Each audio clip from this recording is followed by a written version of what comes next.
Okay, am I audible? Audible, sir. Good, sir. Okay. तो बेटा आवाज नहीं आ रही है।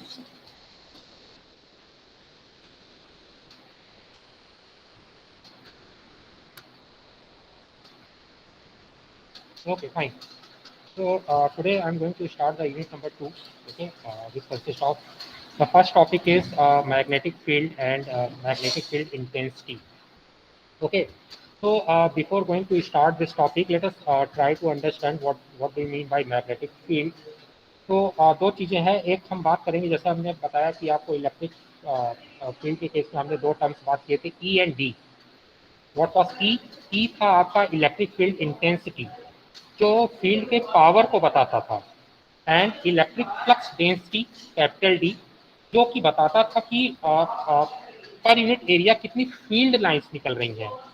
तो can you imagine both are correlated, क्योंकि जितनी स्ट्रॉन्गर फील्ड होगी उतना ही ज़्यादा डेंस होगा, फील्ड लाइंस उतनी ज़्यादा डेंस होंगी, मतलब एक यूनिट एरिया से उतनी ज़्यादा फील्ड लाइंस निकलेंगी। और अगर फील्ड जितना वीक होगा तो जो डेंसिटी होगी फील्ड लाइंस की वो उतनी ही कम होगी, इसका मतलब पर यूनिट एरिया से उतनी कम फील्ड लाइंस निकलेंगी। सो दीज आर एक्चुअली को related with each other.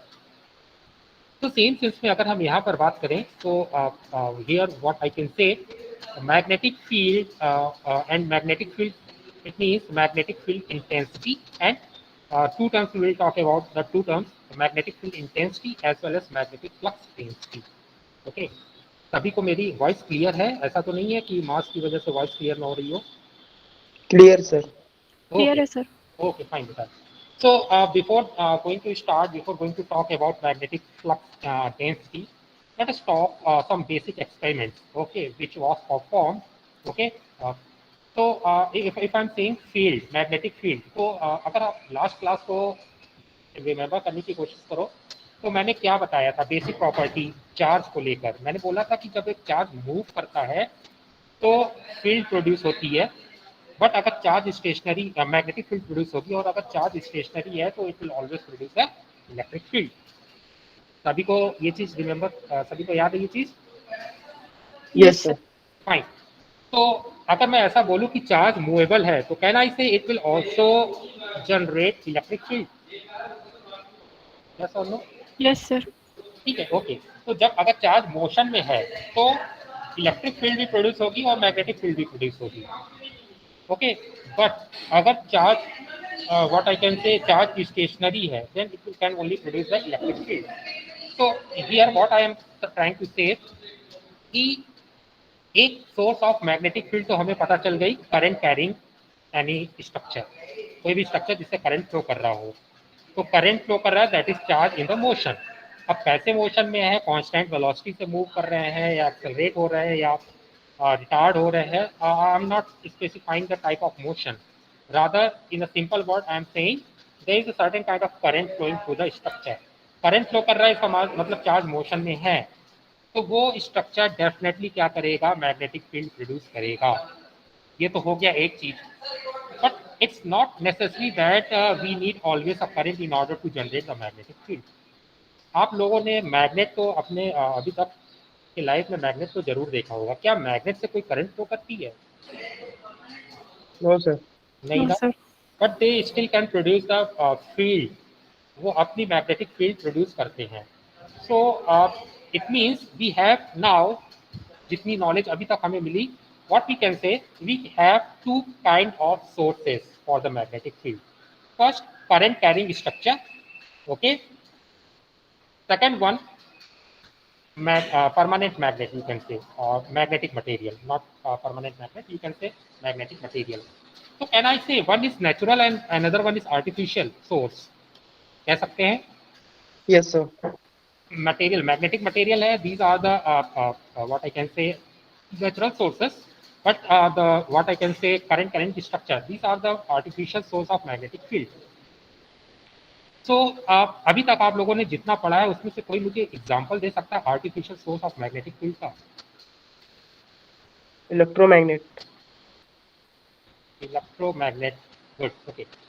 So electromagnet which you probably use in your transformer, पढ़ा होगा, यस सर। ठीक है। तो electromagnet basically these are the artificial source. तो हमारे पास दो सोर्स निकल कर आए मैग्नेटिक फील्ड प्रोड्यूस करने के। पहला था current structure. I am saying current carrying, I am not trying to specify the type of motion, ठीक है। अब अगर हम इस मैग्नेटोस्टैटिक की बात करते हैं, it means the motion should be with a constant speed, it should not be a function of time. Motion जो है वो टाइम का फंक्शन नहीं होना चाहिए, एक कांस्टेंट स्पीड से फ्लो करना चाहिए। Then I can talk about the magnetostatic, मतलब करंट जो है वो कांस्टेंट निकलनी चाहिए। आप लोगों ने करंट की डेफिनेशन पढ़ी होगी ना, वैसे तो रैंडम मोशन करते हैं लेकिन हम ऑन एन एवरेज वेलोसिटी की बात करते हैं, थर्मल वेलोसिटी जो निकल कर आती है। So it means what I'm trying to say, the current should be a DC current. The current should be a DC current, or in some sense, what I can say, the average velocity of the carrier should be constant. Then it will produce a magnetostatic, and it can be also termed as the artificial source of magnetic field.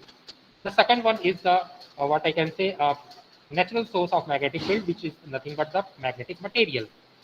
Now, the magnetic material, not all kind of magnetic material can itself produce the magnetic field. मैं अभी के लिए बाद में बात बताऊंगा इसके बारे में। अगर हम मैग्नेटिक मटेरियल को क्लासिफाई करने की बात करें तो टाया, पैरा, फेरो, एंटी फेरो, फेरी, ये 5 क्लासिफिकेशन होती है। Diamagnetic, paramagnetic, dia para, ferromagnetic, ferrimagnetic और एंटी फेरी मैग्नेटिक मटेरियल, ठीक है। तो जो इसमें से फेरो मैग्नेटिक होती है ना, वो एक बार जब मैग्नेटाइज हो जाती है, they will start behaving like a magnet. आप सोर्स हटा भी दोगे तो भी वो मैग्नेटाइज रहेंगी। तो इसका मतलब चाहे आर्टिफिशियल सोर्स की बात करें, चाहे हम व्हाट आई कैन से हम बात करें एक नेचुरल सोर्स की, दोनों ही केसेस में हमें कुछ काइंड ऑफ अगर हम दो मैग्नेट्स को, फॉर एग्जांपल अगर मैं परमानेंट मैग्नेट की बात करता हूँ, तो आप सभी ने ये चीज़ अपने चाइल्डहुड में कभी ना कभी किया होगा। दो मैग्नेट को जब आप एक पास ले आते हो, okay, so either you will see some kind of attraction और सम काइंड ऑफ रिपल्शन। ऐसा किया है आप लोगों ने पहले? डेफिनेटली किया होगा। Yes, sir. दो मैग्नेट को जब आप पास लाते हो तो दो में से कोई एक पॉसिबिलिटी, या तो वो अट्रैक्ट कर रही होंगी या रिपल कर रही होंगी। तो अगर हम कह रहे हैं अट्रैक्शन हो रहा है या रिपल्शन हो रहा है, definitely there is some kind of energy interaction between these two magnet.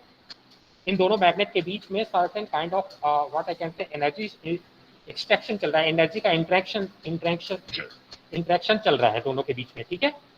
So let us try to talk in terms of force. वैसे तो मैंने बताया each and everything is energy. So energy का जो इंट्रैक्शन चल रहा है, that will talk in terms of force. तो अगर हम एक मैग्नेट को फिक्स करें और दूसरे मैग्नेट को what I can say it's steady on the certain table, movable है, मूव करने के लिए फ्री है। अगर हम मैग्नेट को उसके नज़दीक ले जाएंगे तो या तो ये magnet towards the another magnet, मतलब फर्स्ट मैग्नेट है, सेकंड मैग्नेट मेरा फ्री है मूव करने के लिए, फर्स्ट मैग्नेट को मैं ले जा रहा हूँ पकड़ के सेकंड मैग्नेट की तरफ। तो दो चीज़ें होंगी, या तो मेरा सेकंड मैग्नेट फर्स्ट मैग्नेट की तरफ मूव करेगा या उससे दूर जाने की कोशिश करेगा। So it's certain, it seems like there is some kind of force which is acting between these two magnet. कुछ ऐसा फोर्स एक्ट कर रहा है दोनों मैग्नेट के बीच में, जो कि either of the kind repulsive और it's a kind of attractive force.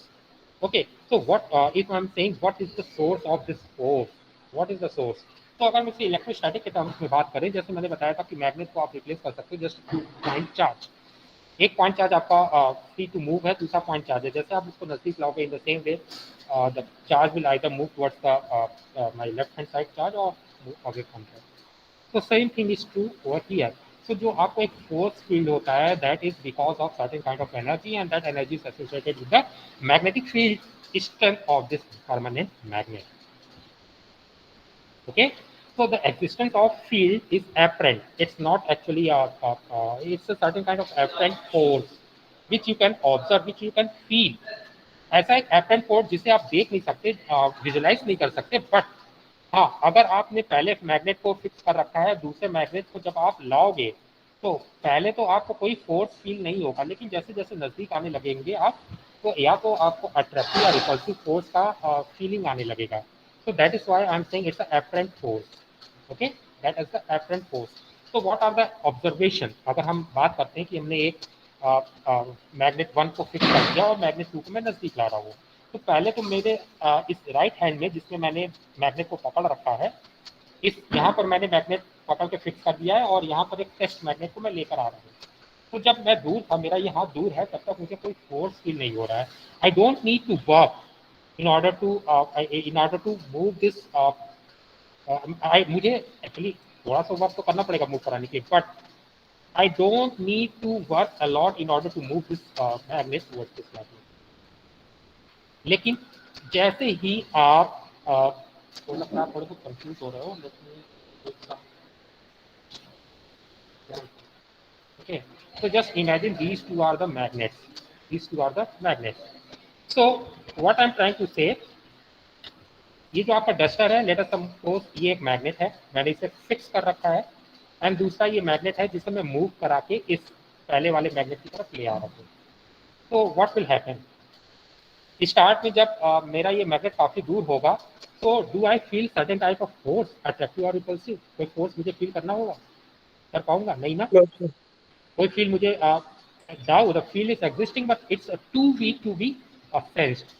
लेकिन जैसे जैसे मैं इस मैग्नेट को नजदीक ले आऊंगा, तो आफ्टर सर्टेन डिस्टेंस क्या होगा, या तो ये मैग्नेट अट्रैक्ट होता जाएगा इसकी तरफ, या तो रिपल होगा। अगर मैं चाहता हूं कि मेरा ये मैग्नेट एक कांस्टेंट स्पीड से पहले वाले मैग्नेट की तरफ मूव करे, तो do I need to do some work against this force? Yes, sir. What about others? Yes, sir. करना पड़ेगा। क्यों? क्योंकि बेटा ये दोनों, तो अगर मुझे नहीं पता, मैं ब्लैंक हूँ, मुझे नहीं पता कि इन दोनों के बीच में कोई फोर्स लग रहा है या नहीं लग रहा है, लेकिन जैसे ही मैंने इसको एक कांस्टेंट स्पीड से मूव कराना शुरू किया, तो मुझे क्या फील हुआ, मुझे फील हुआ कि ये जो मेरा मैग्नेट है ये अट्रैक्ट हो रहा है इस मैग्नेट की तरफ। अगर मैं इसको छोड़ दूंगा तो ये तेजी से खींच जाएगा। तो it's not a motion with a constant speed. तो जाहिर सी बात है, जिस फोर्स से ये खींचा, उस फोर्स के अगेंस्ट मुझे एक सर्टेन फोर्स लगाना पड़ेगा, ताकि मेरा ये मैग्नेट इस कांस्टेंट स्पीड से आगे मूव कर पाए। या ऐसा भी हो सकता है कि ये मैग्नेट रिपल हो, तो रिपल्शन के अगेंस्ट मुझे एक फोर्स लगाना पड़ेगा, जिससे कि मेरा ये मैग्नेट कंटिन्यूअस मोशन कर सके इसकी तरह।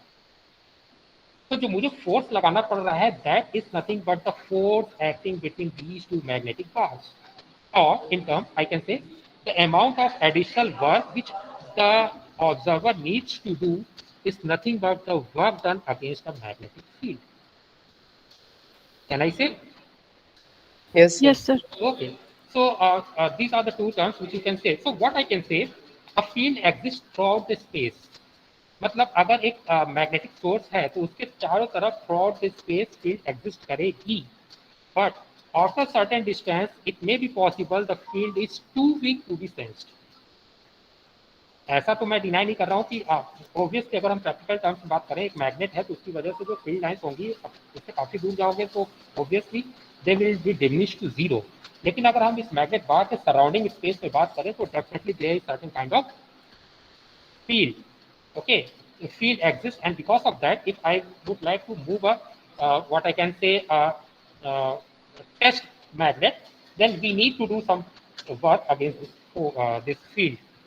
Is it clear to everyone? Yes, sir. Yes, sir. Fine, fine. So that kind of field is termed as magnetic field. Okay. Now the field is stronger if you are closer to the magnet, quite obvious. Source के जितना नजदीक जाओगे आप, strength उतनी ज्यादा बढ़ेगी, source से जितना दूर जाओगे स्ट्रेंथ उतनी कम होगी।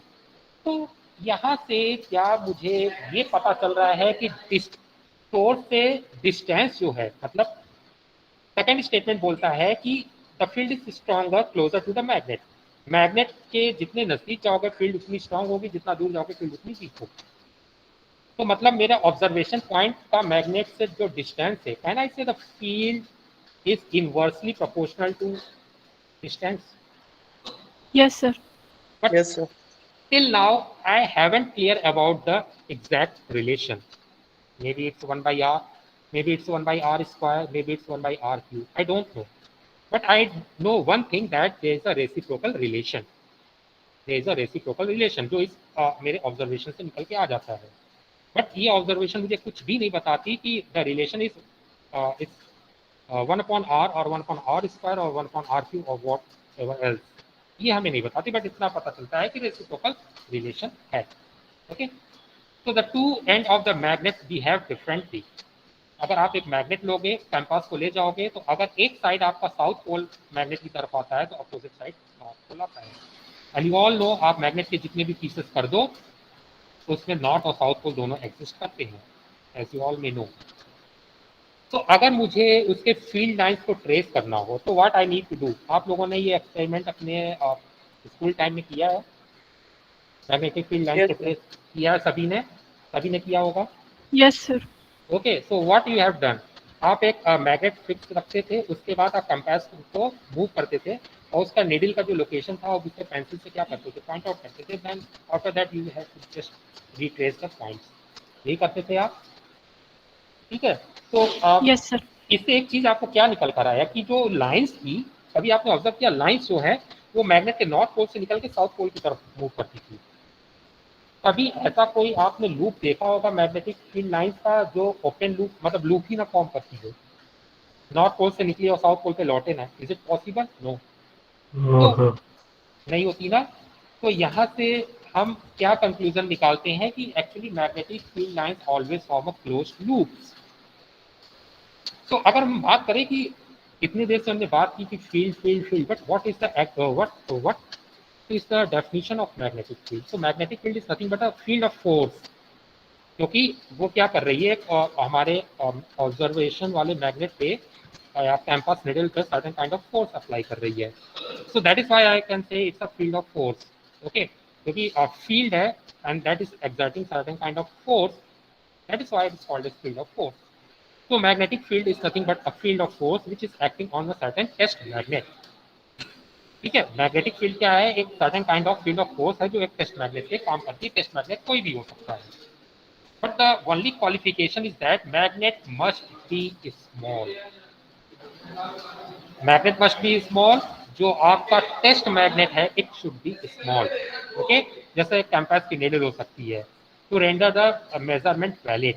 ऐसा नहीं है कि आप एक बड़ा सा ले आओ, ओके, एक बड़ा सा कोई मैग्नेटिक मटेरियल ले आओ, तो what will happen, it will no longer be capable of sensing the magnetic field of a smaller structure, what I can say, truthfully. Okay, वो exact उतनी precision से measure नहीं कर सकता। तो जब definition वाइज अगर हम बात करें तो magnetic field is nothing but a field of force which is acting on a certain test magnet, provided that the test magnet should be small enough. ठीक है, ऐसा ना हो कि इतना आप हैवी एज्यूम कर रहे हो कि उसकी खुद की मैग्नेटिक फील्ड काउंटर इंटरैक्ट करे। Is it clear to everyone? Yes, sir. Okay, now Oersted experiment. तो अभी तक हमने जो भी आपको टिल नाउ जो भी हमने बताया आपको, क्या वो natural source of magnetic field थी? Yes, sir. अब ऑस्टेड ने अपने एक्सपेरिमेंट में क्या किया, उन्होंने artificial source of magnetic field को ऑब्जर्व किया। And what is the what I can से what is the artificial source of magnetic field? That is the current. तो उन्होंने क्या किया, एक कंडक्टर से करंट फ्लो कर रही थी, उसके चारों तरफ मैग्नेटिक कंपास को जब मूव कराया तो मैग्नेटिक कंपास का जो नीडल था, नीडल में डिफ्लेक्शन था। नीडल में डिफ्लेक्शन होने का मतलब, अगर मैग्नेटिक नीडल जाहिर सी बात है हॉरिजॉन्टल प्लेन में है, सो ग्रेविटेशनल फोर्स तो उसको डिफ्लेक्ट नहीं करेगी। Is it clear? Magnetic compass अगर हॉरिजॉन्टल पोजीशन में है तो हॉरिजॉन्टल प्लेन में अगर नीडल मूव कर रही है तो definitely what I can assure that there is no gravitational force. Is it correct और not? Yes, sir. Yes, sir. ठीक है। तो यहाँ से ऑस्टेड ने अपने एक्सपेरिमेंट में जो ऑब्जर्व किया कि ये करंट कैरिंग स्ट्रक्चर के चारों तरफ, जब मैं वायर के चारों तरफ मैं जब मैग्नेटिक कंपास को घुमाता हूँ तो निडल में क्या है, डिफ्लेक्शन मिलता है। अब डिफ्लेक्शन मिल रहा है इसका मतलब निडल पर फोर्स काम कर रहा है। फोर्स तो कुछ भी हो सकता था, ग्रेविटेशनल फोर्स ही हो सकता था।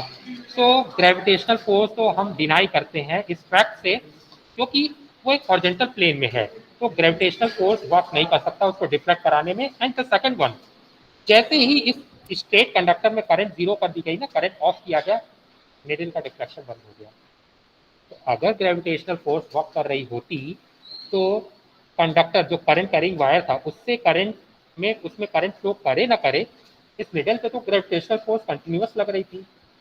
तो क्यों जब कंडक्टर से करंट फ्लो कर रहा है तो निडल में डिफ्लेक्शन है, और कंडक्टर से करंट नहीं फ्लो कर रहा है तो निडल में डिफ्लेक्शन नहीं है? इसका मतलब इस डिफ्लेक्शन का ग्रेविटेशनल फोर्स से कोई लेना देना नहीं था। क्या ये कोई इलेक्ट्रोस्टैटिक फोर्स हो सकती है? कोई इलेक्ट्रोस्टैटिक फोर्स नहीं हो सकती। Why? Because there is no charge on the compass. Compass पे कोई चार्ज नहीं था। जब कोई एक्यूमुलेटेड चार्ज नहीं है तो we can deny the fact of electrostatic force. भाई इलेक्ट्रोस्टैटिक फोर्स के लिए चार्ज का तो होना जरूरी है। जब चार्ज नहीं था तो इलेक्ट्रोस्टैटिक फोर्स नहीं। अब इलेक्ट्रोस्टैटिक फोर्स नहीं है, ग्रेविटेशनल फोर्स नहीं है, उसके बाद भी जो कंपास की निडल है वो मूव कर रही है, तो what is the only force that can exist is the magnetic force. Okay?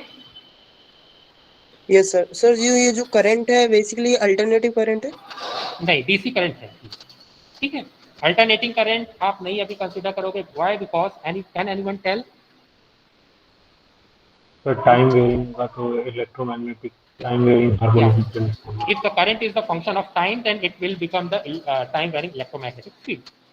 And what is the title of unit? Magnetostatic. So it's a magnetostatic, and that is why we are dealing only with the DC current. Okay, clear? Yes, sir. Okay.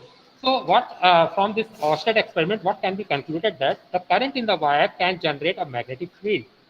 Okay, with the properties identical to a equivalent magnet. मतलब अगर एक current carrying wire है ना, ठीक है, अगर मैं अपने आइज क्लोज करूँ और मैग्नेट के थ्रू एक्सपेरिमेंट कर सकूँ, तो मुझे ये नहीं समझ में आएगा कि जो फील्ड प्रोड्यूस हुई है that is because of the magnet और that is because of the current carrying wire.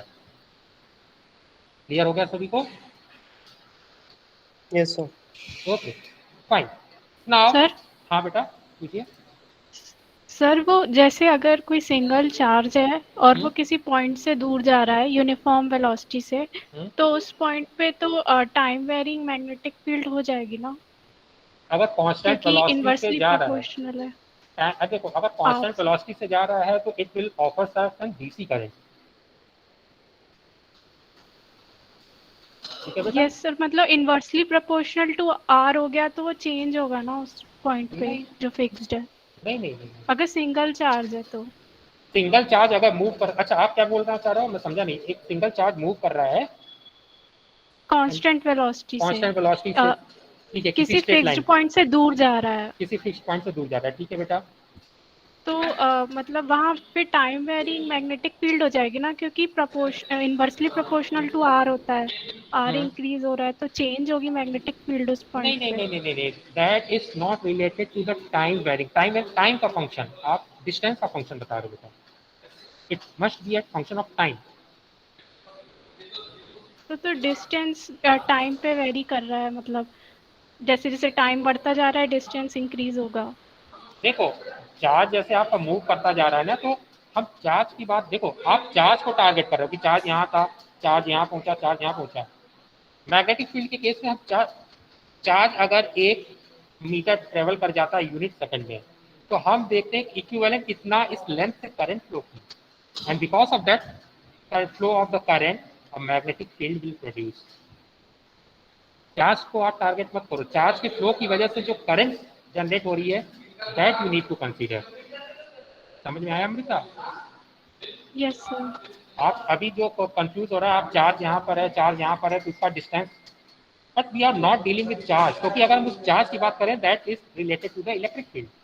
उस चार्ज के मोशन की वजह से जो एक इक्विवेलेंट करंट फ्लो किया, उस इक्विवेलेंट करंट को अगर हम डील करें तो that is nothing but the magnetic field. ठीक है, yes sir. Okay. So observation of Oersted experiment का ऑब्जर्वेशन क्या था? The lines of force magnetic field, या हम इन्हें लाइन ऑफ फोर्स भी कह सकते हैं, ये हमेशा टेंजेंशियल होती हैं और एक क्लोज लाइन बनाती हैं। ठीक है, ये हमेशा एक क्लोज लाइन बनाएंगी। और अगर जब भी कभी आपको मैग्नेटिक फील्ड का डायरेक्शन फाइंड आउट करना है, just you need to use right hand thumb rule. What is the right hand thumb rule? आपको करना क्या है, देखो, थंब जो है वो करंट, राइट हैंड अपना लो, थंब के डायरेक्शन को करंट की डायरेक्शन से अलाइन करो, तो जो फिंगर की डायरेक्शंस होंगी ना, ये that will give the direction of magnetic field. Is it clear to everyone? कभी भी कोई करंट कैरिंग स्ट्रक्चर दे रखा है, आपको मैग्नेटिक फील्ड नहीं समझ में आ रही है कि किस डायरेक्शन में होगा, सबसे पहले आपको क्या करना है, अपने थंब को उस स्ट्रक्चर में जो करंट फ्लो कर रही है, करंट के डायरेक्शन के अलॉन्ग अलाइन कर दीजिए। तो आपकी जो फिंगर की डायरेक्शन होगी ना, that will give you the direction of magnetic field. So that is the right hand thumb rule. Clear हुआ? Yes sir. Yes sir. Okay. But अभी तक हमने जो भी बात की, क्या अभी तक मेरे कंप्लीट डिस्कशन से आपको ये चीज समझ में आया कि ये थ्रू आउट को दोनों में से जो भी एक्सपेरिमेंट थे, क्या ये एक्सपेरिमेंट कैपेबल थे ये बताने के लिए कि फील्ड की स्ट्रेंथ क्या है? अभी तक हमने फील्ड को सेंस किया है, फील्ड को मेजर नहीं किया। Is it correct? Yes sir. ठीक है।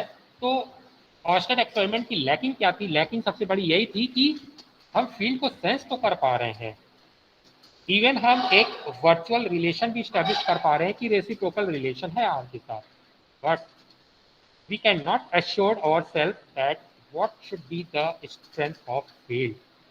अभी तक हम ऐसा कोई भी कंक्लूजन नहीं अचीव कर सके जिससे हमें पता चल सके कि फील्ड की स्ट्रेंथ क्या है। Okay, so that is the major lacking of Oersted experiment.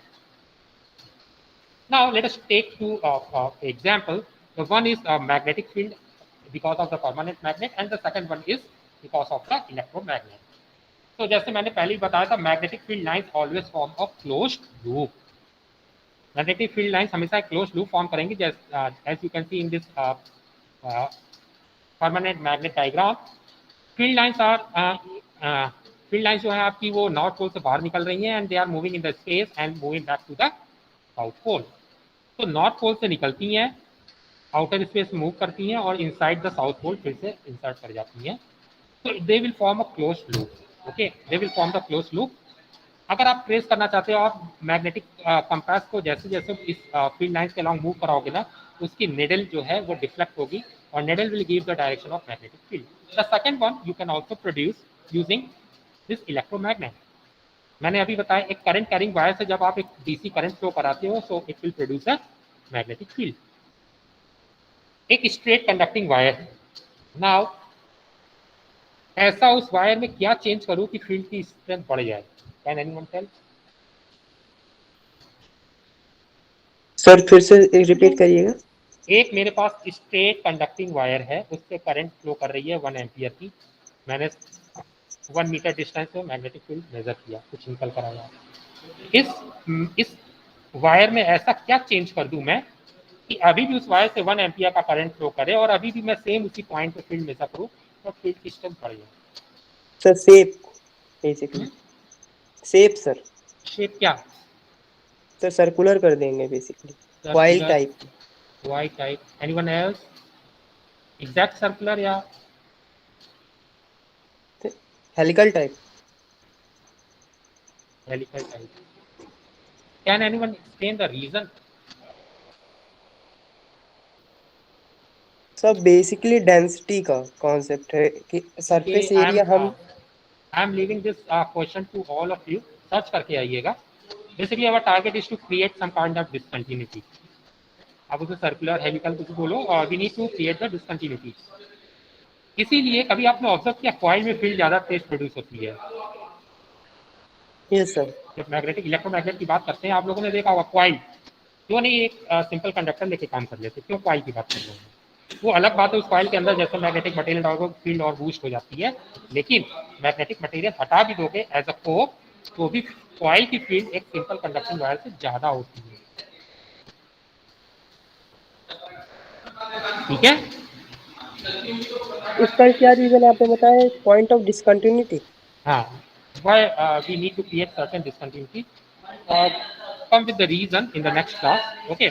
So okay sir. magnetic flux density, सबसे पहली बात अगर हम आपको बताएं कि what do you mean by flux, what do you mean by flux?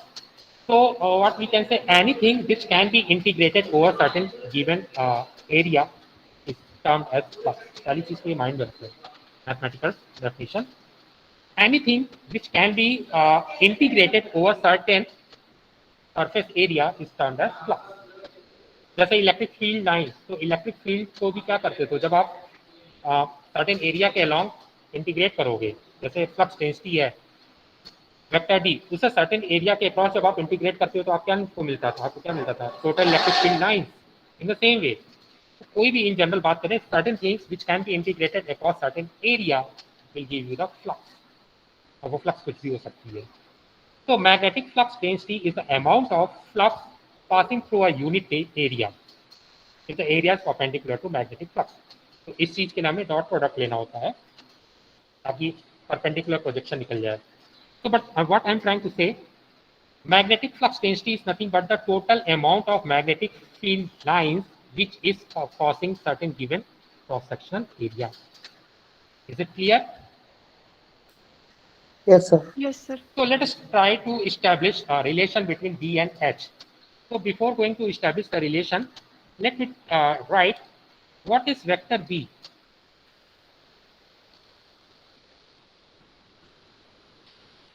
Vector B is termed as magnetic flux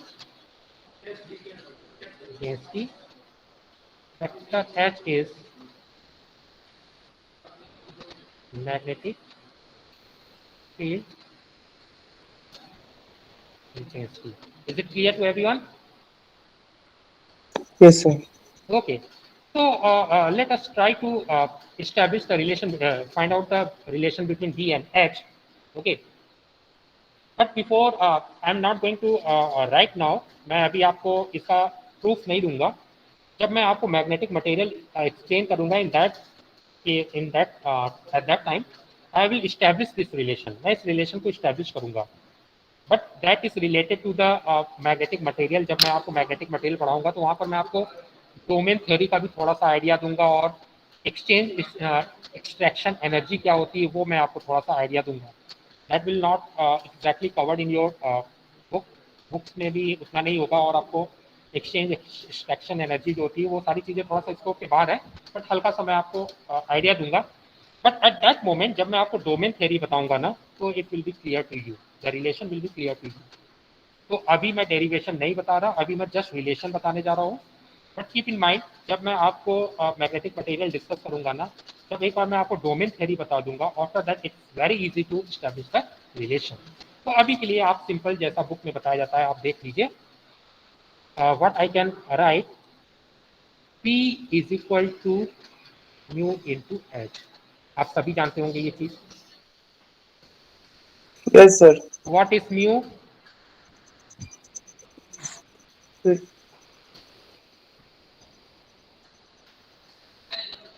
Magnetic permeability। Okay, so it's the magnetic permeability। What is mu? Mu is what I can write mu naught into mu r। Okay, mu is equal to mu naught into mu r। But if I'm saying, what do you mean by magnetic permeability? ठीक है, हमने दे दिया B is equal to mu into H। कुछ लोग ऐसा भी बोल सकते हैं sir ratio of B and H, that is mathematically correct। But if I'm saying, if I'm asking what do you mean by magnetic permeability, right now you will not be able to, maybe possibly because अभी आपने magnetic material नहीं दिया है, but right now keep in mind magnetic permeability is a parameter which describes the ability of the material to get polarized। Clear? it states or it represents the ability of any magnetic material to become polarized. किसी external magnetic field में अगर हम किसी magnetic material को रखते हैं तो कितना क्विकली वो मैग्नेटाइज हो सकता है, कितना स्ट्रांगली वो मैग्नेटाइज हो सकता है, that can be covered by this permeability mu. Is it clear to everyone? Yes sir. ठीक है. So if I'm asking you what do you mean by magnetic permeability, so you can say it's a parameter which describes the ability of magnetic material to be magnetized in external magnetic field. ठीक है. अब ये चीजें कैसे होती हैं later on आपको clear होगा, बट राइट नाउ अभी के लिए आप इतना याद रखो. Okay, so now one more thing I would like to ask, can anyone tell which one is the medium dependent, B or H? H. जैसे मैंने इलेक्ट्रिक फील्ड के केस में भी बताया था कि दोनों में से कौन सी होंगी. देखो फील्ड लाइंस नंबर, देखो बी क्या बताता है, डेंसिटी.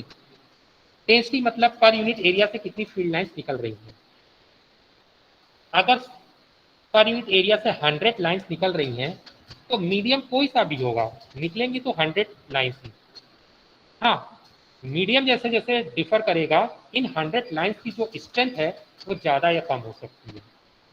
तो ज़्यादा या कम होना मतलब क्या है, इंटेंसिटी.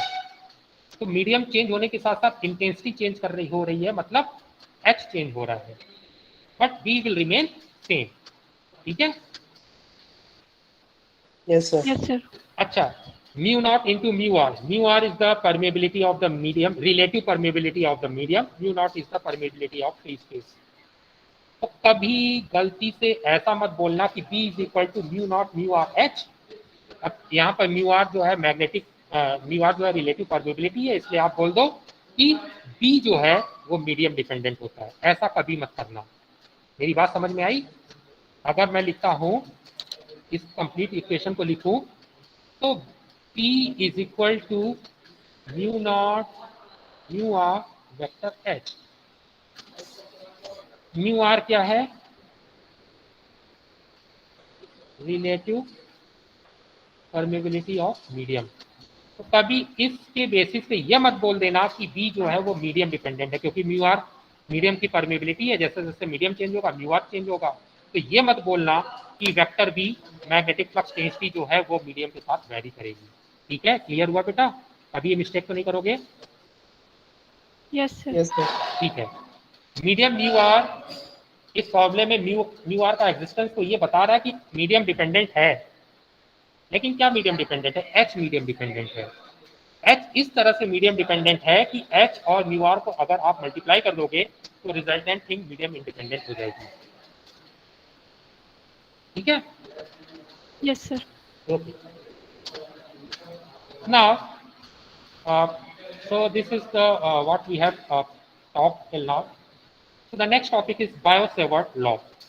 अब अभी तक हमने जो भी नेचुरल वे या आर्टिफिशियल वे जो कि ऑस्टेड एक्सपेरिमेंट देखा था, उन सभी चीज़ों से हमने खाली ये कंक्लूजन निकाला, we can sense the magnetic field but we can not find out the strength of magnetic field. ठीक है. अब बेसिकली हम फोकस करते हैं ऑस्टेड के एक्सपेरिमेंट पे. ऑस्टेड के एक्सपेरिमेंट में हमने करंट थ्रू अ वायर जब देखा तो हमने उसके फील्ड को सेंस किया, but we are not capable enough to measure the field. तो उस फील्ड की स्ट्रेंथ को बताने के लिए एक लॉ है, that is called as Biot Savart law. ठीक है. तो बायो-सेवर्ट लॉ क्या कहता है, magnetic field due to a current carrying conducting wire. Current carrying wire आपके पास, जैसे आप इस डायग्राम में देख सकते हैं. ठीक है. इस डायग्राम में you have a current carrying wire. Okay. अगर आप इसमें ध्यान से देखो तो ये सेक्शन आपका ये ओके ये है जस्ट लाइक इस तरह से. इससे करंट आई फ्लो कर रही है और इसकी लेंथ जो है डीएल है. क्लियर हुआ? इससे जो करंट फ्लो कर रही है दैट इज आई. डायरेक्शन इस एरो से बताया जा रहा है, करंट आई है. इस वायर के छोटे से डीएल लेंथ वाले सेगमेंट से, देखो पूरे वायर से अगर आई करंट फ्लो कर रही है तो इस वायर के डीएल लेंथ के सेगमेंट से भी करंट आई फ्लो करेगी. एम आई राइट और not? Yes sir. Yes sir. तो हम इस पूरे को इस सेक्शन को बोलेंगे करंट एलिमेंट। क्या बोलेंगे? Current element. And I will always represent by IDL. ठीक है, IDL. Is it clear? Yes sir. Yes sir. अच्छा, आईडीएल तो ये हमें बताता है कि एक स्मॉल डिफरेंशियल लेंथ डीएल से करंट आई फ्लो कर रही है, but it's not indicating the direction of current. तो इसके लिए हम वेक्टर डीएल लेंगे, जहां डीएल, वेक्टर डीएल की डायरेक्शन करंट की डायरेक्शन होगी। क्लियर हुआ? what should be the direction of vector dl? The vector dl direction should be equal to the direction of current through this dl length. Clear? Yes sir. Okay. So now Biot Savart law, इसमें क्या observe किया गया कि जो हमारी magnetic field थी due to a current carrying wire, तो तीन चीजों पे डिपेंड कर रही थी। पहली चीज कि वायर से कितनी करंट फ्लो कर रही है, वायर से कितनी करंट फ्लो कर रही है। सेकंड, मेरा जो ऑब्जर्वेशन पॉइंट है वो वायर से कितना दूर है, कैसे लोकेटेड है। ठीक है, वायर से कितना दूर पर है और डायरेक्शन क्या है एक्चुअली। थर्ड वन, मीडियम, किस मीडियम में आप मेजर कर रहे हो। तो तीन फैक्टर्स पे magnetic field due to a current carrying wire depend की। पहला, वायर से कितनी करंट फ्लो कर रही है। दूसरा, मेरा ऑब्जर्वेशन पॉइंट किस तरफ लोकेटेड है विद रिस्पेक्ट टू वायर, मतलब डिस्टेंस और direction. Third one is medium, किस मीडियम में आप मेजर कर रहे हो। तो बायो-सैवर्ट ने ये प्रैक्टिकली ऑब्जर्व किया। इट्स अ प्रैक्टिकली ऑब्जर्व, कोई इसका प्रूफ नहीं है। That is a practically observe law. ठीक है, क्या ऑब्जर्व किया कि जो इस डिफरेंशियल करंट की वजह से मैग्नेटिक फील्ड है, that is the differential magnetic field dH. याद करो, अभी मैं स्केलर फॉर्म में बात कर रहा हूँ, वेक्टर फॉर्म में नहीं, इसलिए मैं वेक्टर डीएल न लिख के डीएल लिख रहा हूँ। ठीक है, जो छोटा सा डिफरेंशियल लेंथ है उसकी वजह से यहाँ पर मैग्नेटिक फील्ड डीएच प्रोड्यूस हुई। इसी तरह से अगर मैं सारे स्मॉल डिफरेंशियल करंट एलिमेंट की वजह से फील्ड को ऐड करता जाऊं तो मुझे टोटल फील्ड मिल जाएगी। तो differential field because of this differential current element vector dH, तो ये ऑब्जर्व हुआ डीएच जो था मेरा करंट एलिमेंट के प्रोपोर्शनल था। And what is the current element? IDL. तो पहला जो उन्होंने बताया that is dH is proportional to this current element. Okay. The second Biot-Savart, the second observation point observed by the Biot-Savart is pH was inversely proportional to R square. क्या अभी हमने sensing के time पे ये decide किया था कि inverse relation होगा? Yes sir. Yes sir. ठीक है, लेकिन हम कैपेबल नहीं थे ये डिसाइड करने के लिए कि वो 1/r है या 1/r इसका या 1/r तो ये क्या है। So that was later on decided by Biot-Savart, and he stated that pH is inversely proportional to 1/r square.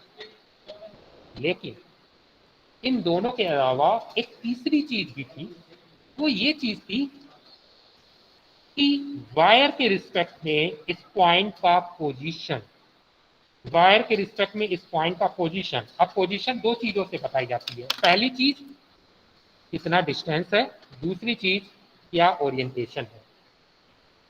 अगर मैं पूछूं कि मेरे से जैसे मैं पूछूं फॉर एग्जांपल मेरे इस हाथ से ये बॉटल का पोजीशन क्या है with respect to my this hand, what is the location of this bottle. तो खाली डिस्टेंस बताना सफिशिएंट नहीं है, ये भी मुझे बताना होगा कि डिस्टेंस के साथ साथ किस एंगल पर है। Am I correct? तभी Yes, तो मैं yes, इस sir. बॉटल की कंप्लीट ओरिएंटेशन बता सकता हूँ। तो डिस्टेंस तो ऑटोमेटिकली कवर हो गई मेरे आर से, आर के टर्म्स में, लेकिन ओरिएंटेशन अभी भी कंप्लीट नहीं था। And that orientation was completed by including the another factor which is angle sine alpha. Okay, so what he stated that the magnetic field intensity is proportional to sin alpha. तो अगर मैं इन तीनों को club करूं तो इसका मतलब मैं लिखूंगा DH is proportional to IDL sin alpha upon R square, क्योंकि DH जो है साइमल्टेनियसली IDL पे भी डिपेंडेंट है, 1/r स्क्वायर पे भी डिपेंडेंट है, sin अल्फा पे भी डिपेंडेंट है। तो इन तीनों को अगर मैं क्लब कर देता हूं आपस में, तो what I can right that EH is proportional to IDL sin alpha upon R square. Clear हो गया? Yes sir. लेकिन अभी DH की डायरेक्शन क्या होनी चाहिए? DH की डायरेक्शन हमने स्केलर फॉर्म में तो बोला, लेकिन आप सभी को पता है कि मैग्नेटिक फील्ड इंटेंसिटी क्या है, एक वेक्टर क्वांटिटी है। आपने उसका मैग्नीट्यूड तो फाइंड आउट कर लिया, but you haven't calculated the direction. तो अगर अब मैं इस डायग्राम में जाऊं, आईडीएल, अगर मैं आईडीएल के अलाउंग अपने थंब को लगाऊं, ठीक है, और जो मेरा पी पॉइंट है वहां पर फिंगर को ले जाऊं, तो क्या मेरे फिंगर्स पॉइंट पी पे स्क्रीन से अंदर की तरफ जाएंगे? Yes sir. Yes sir. सभी मानते हैं, सभी एग्री करते हैं? What about others? बाकी लोग समझ में आ रहा है कि नहीं आ रहा है? ओके, तो मेरे फिंगर्स जो है वो स्क्रीन के अंदर जा रहे हैं। अगर इस चीज को ध्यान से देखो, इस चीज को ध्यान से देखो, तो what I can right, what I can से, इस चीज को अगर मैं वेक्टर क्रॉस प्रोडक्ट से लेना चाहूँ तो मतलब ये चीज ऑब्जर्व में आया कि जो मैग्नेटिक फील्ड का डायरेक्शन है पॉइंट पी, वो स्क्रीन से अंदर की तरफ है। अब मुझे एक बात बताओ, अगर मैं जो करंट की डायरेक्शन है उस डायरेक्शन को अगर मैं वेक्टर आर समझ रहे हो क्या है आपका? Yes sir, radial vector. Radial vector which is एक मिनट, या you can see this is vector R. Can you see? Located Yes, sir. from the wire towards the point along this line. क्या अगर मैं vector dl का vector r के साथ cross product करूं तो जो रिजल्ट आएगा वो behind the below the screen होगा, inside the yes screen? Sir. Yes sir. तो यहाँ से हमें कंक्लूजन क्या निकल के आता है कि अगर मैं एक यूनिट वेक्टर लूं जो मेरे डिफरेंशियल लेंथ के अलॉन्ग है, जो मेरे करंट के अलॉन्ग है, दूसरा यूनिट वेक्टर लूं जो मेरा कह सकता हूं कि आर के अलॉन्ग है, अगर इन दोनों यूनिट वेक्टर का मैं क्रॉस प्रोडक्ट ले लूं तो रिजल्टेंट यूनिट वेक्टर मेरा मैग्नेटिक फील्ड की डायरेक्शन को देगा। एग्री करते हैं आप लोग? Yes sir. Yes sir. Okay, तो I don't need actually to calculate the unit vector along the current. क्यों नहीं चाहिए? क्योंकि मैं क्या कर सकता हूं, मैं सिंपली बेटा ये चीज ले सकता हूं, I T L cross vector previous में जाओ,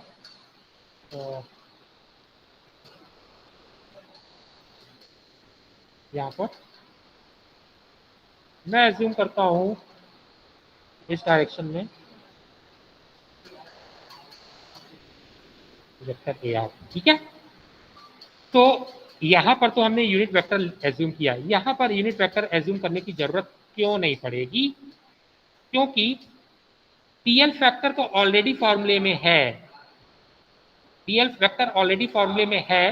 तो अगर मैं simply unit vector a are का क्रॉस प्रोडक्ट लूं तो क्रॉस प्रोडक्ट क्या होगा, क्रॉस प्रोडक्ट इसका क्या होगा, आई टी एल, इसका मैग्नीट्यूड इंटू 1, इन दोनों के बीच के एंगल का साइन, साइन अल्फा। क्या I D L sine alpha पहले से नहीं है प्रॉब्लम में? Yes sir. So that is why I don't need to bother about the unit vector along the wire. मैं सिंपली इस चीज को लिख सकता हूँ, वेक्टर ए एच अगर मैं लिखना चाहूँ तो vector d l cross vector a are, ठीक है। तो इस ये पूरी की पूरी चीज आपकी बैक कन्वर्ट होगी अगर मैं वेक्टर फॉर्म में लिखूं, vector d H is equal to I times vector d l cross vector unit vector a r upon r square. सभी को क्लियर हुआ? Yes yes sir. सर। अब सर ये इसमें आई सेपरेट कर सकते हैं ना, डीएल क्रॉस ए हाँ, आर अभी भी आप लिख आई सकते एक मतलब स्केलर वैल्यू है, आप उसे सेपरेट कर सकते हो, that is nothing but the vector cross product of this DL operator and A R. But हम आई को हमेशा इसलिए लिखते हैं ना क्योंकि वो एक करंट एलिमेंट के रूप में एक्चुअली हम शो कर रहे हैं, दैट्स इट। तो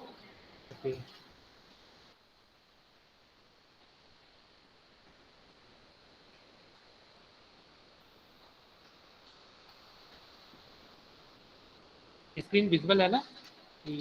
ओके फाइन। हैं। Yes sir. सो अगर हम प्रोपोर्शनलिटी कांस्टेंट हटाएंगे So the proportionality constant comes over here is nothing but 1/4 pi. 1/4 pi का ये proportionality constant है, and that is nothing but the differential magnetic field because of a current carrying wire. Clear? Yes sir. Yes अब हम इस पे later on इस पे कुछ न्यूमेरिकल्स देखेंगे अपकमिंग लेक्चर्स में, but before that let us talk some important points in Biot Savart law, जो ऑब्वियसली आपको समटाइम्स बुक्स में नहीं मिलेंगे, बट आपको माइंड में रखना है। पहला, जो मैं बोलता हूँ कि करंट एलिमेंट ना, करंट एलिमेंट मतलब जो वायर मैं एज्यूम कर रहा हूँ, उस वायर की थिकनेस नेग्लिजिबली स्मॉल होनी चाहिए, जस्ट लाइक अ फिलामेंट। समझ में आया?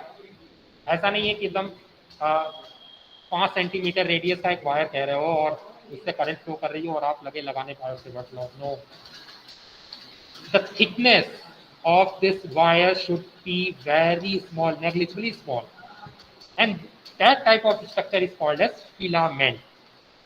Clear? Yes sir. तो Yes, अगर sir. कभी आपसे कोई बोले कि भाई आपके पास एक करंट कैरिंग वायर है, वायर का रेडियस 1 सेंटीमीटर है, can you use the Biot Savart law? No. Clear? That is applicable only for the filament structure. Okay? Now, the yes sir. shape of the contour. That is nothing. Contour over here, I mean to say the filament or wire. Okay? That is not important. Okay? Important क्यों नहीं है? क्योंकि आपको through out line integration करना होगा, that's it. Wire ऐसे जा रहा है, वायर सीधे जा रहा है, वायर किस तरह से मुड़ते हुए जा रहा है, that doesn't matter. You need to just take the line integral. Okay, yes sir. fine. And in the line integral, just I would like to add one thing. Point A से point B same distance है। Line integral मतलब आपको हर एक differential length की वजह से field को add करते जाना है। आप सीधे पहुंच सकते हो, आप डिसकंटिन्यूटी लाते हुए पहुंच सकते हो। आप अगर यहाँ पर ध्यान दो तो number of differential current element increase हो जाएंगे as compare to this one. Can I say? Yes sir. तो number of differential element increase करेंगे, उनकी वजह से जो इम्पैक्ट पड़ेगा मैग्नेटिक फील्ड को भी इंक्रीज करेगा। Okay, fine. सो शेप एक्चुअली मैटर नहीं करता है, बस हमें ये देखना होता है हम जब लाइन इंटीग्रल कैलकुलेट करते हैं तब के लिए, अदरवाइज हमें doesn't need to worry about the shape. The space in which the current flows and the field is calculated is assumed to be same material and homogeneous. Okay, हम ये मानकर चलते हैं कि थ्रू जो मीडियम है वो क्या है, यूनिफॉर्म और होमोजीनियस होना चाहिए। अगर आप फिलामेंट की बात करो तो आप मान भी सकते हो कि फिलामेंट सेपरेट मटेरियल का है, doesn't matter, but thickness negligibly small होनी चाहिए। लेकिन उसके सराउंडिंग का जो मीडियम है that should be uniform and homogeneous. These are the what I can say basic needs in order to apply the Biot-Savart law. Okay, so we must always have a closed contour along which we need to integrate, otherwise कहने का मतलब ये है कि बेटा अगर आपको field calculate करनी है, let me give you attendance before. आप लोग क्विकली अपना मार्क कर लीजिए अटेंडेंस। आप लोग क्विकली, मैं थोड़ा सा बढ़ा भी देता हूँ टाइमिंग, 5 मिनट्स। ओके, देखो करंट कैरिंग स्ट्रक्चर की वजह से आपको मैग्नेटिक फील्ड कैलकुलेट करनी है। तो एक बात बताओ, जिस स्ट्रक्चर में करंट फ्लो कर रही है क्या वो स्ट्रक्चर एक क्लोज्ड सर्किट बनाएगा? Yes sir. देखो सीधी सी बात है, अगर वो क्लोज्ड सर्किट नहीं बनाता या क्लोज्ड स्ट्रक्चर या क्लोज्ड लूप नहीं बनाता, मतलब सर्किट ब्रेक है, अगर सर्किट ब्रेक है तो क्या करंट फ्लो कर पाएगी? नहीं ना। यस और नो, क्या करंट फ्लो कर पाएगी? No sir, no sir. नहीं। तो अगर करंट फ्लो नहीं कर पाएगी तो जैसे आपको बुक में मिलता है करंट कैरिंग फिलामेंट, तो एक्चुअल में होता क्या, वो एक किसी कंप्लीट सर्किट का एक पार्ट होता है, उसमें से उतने सेक्शन को लेकर हम स्टडी कर रहे होते हैं। ठीक है, यस सर। क्लियर हुआ? ओके, तो ये अपने माइंड में रखना। Now this is all about today's class. मैं अटेंडेंस का टाइमिंग 5 मिनट बढ़ा देता हूँ। Now you all just mark your attendance. Sir वो जो असाइनमेंट आपने दिया था बेसिकली उसमें जो कर्व ड्रॉ करना है तो क्या उसका मतलब कैलकुलस का यूज करके करना है कि मतलब ऐसे डेसिमॉस की तरह या फिर इट्स अप टू यू। आप चाहो कैलकुलस भी यूज कर सकते हो, I don't have any objection. But calculus मतलब ड्रॉ में बस करने के करना? बाद भी कहीं ना कहीं थोड़ा सा आपको कॉम्प्लेक्सिटी आएगी टर्निंग वो करने के लिए। क्योंकि यस सर। कई बार होता है ना, हमें सेकंड ऑर्डर या थर्ड ऑर्डर मैक्सिमम मिनिमा तक जाना होता है। तो रादर देन इट्स, अगर हम up to third year level पे बात करें, इट्स क्वाइट बेटर कि अगर आप कुछ पॉइंट्स कैलकुलेट करके जस्ट ड्रॉ कर दो। सर ग्राफ ट्रांसफॉर्मेशन आता है हम लोग को, या सीखा था फिर सिग्नल हाँ, सिस्टम तो में। वहाँ उसमें तो आप कर सकते हो। या यस फिर सर। मेरी तरफ से ऐसा कुछ भी फाउंडेशन नहीं है, आप मैटलैब यूज कर सकते हो प्लॉट करने के लिए। Okay, okay sir. MATLAB plot कर सकते हो। आप लिख देना सोल्यूशन में using MATLAB you have plotted something. कुछ रीडिंग्स जो है वो नोट डाउन कर देना असाइनमेंट में। मैटलैब में जो भी आया आपका ग्राफ वो पेस्ट कर देना। कोई ऑब्जेक्शन नहीं है ओके मेरी सर। तरफ से, ठीक है? Is it clear to okay everyone? Sir. Sir वो असाइनमेंट में रो वी क्या है समझ में नहीं आ रहा है। Volume density, volume charge density बताया तो है। मतलब रो चार्ज डेंसिटी है। जब वी सब्सक्रिप्ट में हो तो समझ जाना वॉल्यूम, एस है तो सरफेस, एल है तो लाइन। सर तो मतलब एक क्वेश्चन में वॉल्यूम चार्ज डेंसिटी और चार्ज डेंसिटी के बीच में ग्राफ बनाना है। हाँ, तो वो वेरी कर रही होगी। मैं देख लेता हूँ एक बार, मैं क्वेश्चन भी विजिट कर लूंगा, ठीक है? But question correct he yes है, सर। ठीक सर है? एक बार एक्सप्लेन कर दीजिएगा असाइनमेंट। ठीक है, ठीक है। मैं वो क्वेश्चन आपको ग्रुप पे ही एक्सप्लेन कर दूंगा, ठीक है बेटा, क्या करना है एक्चुअली में। Yes sir. ओके, तो now I am going to end the session. Please mark your attendance. 4:05 पे सेशन क्लोज हो जाएगा अटेंडेंस का, ठीक है? तो you all may leave. Thank you sir. Okay, thank you sir. Welcome.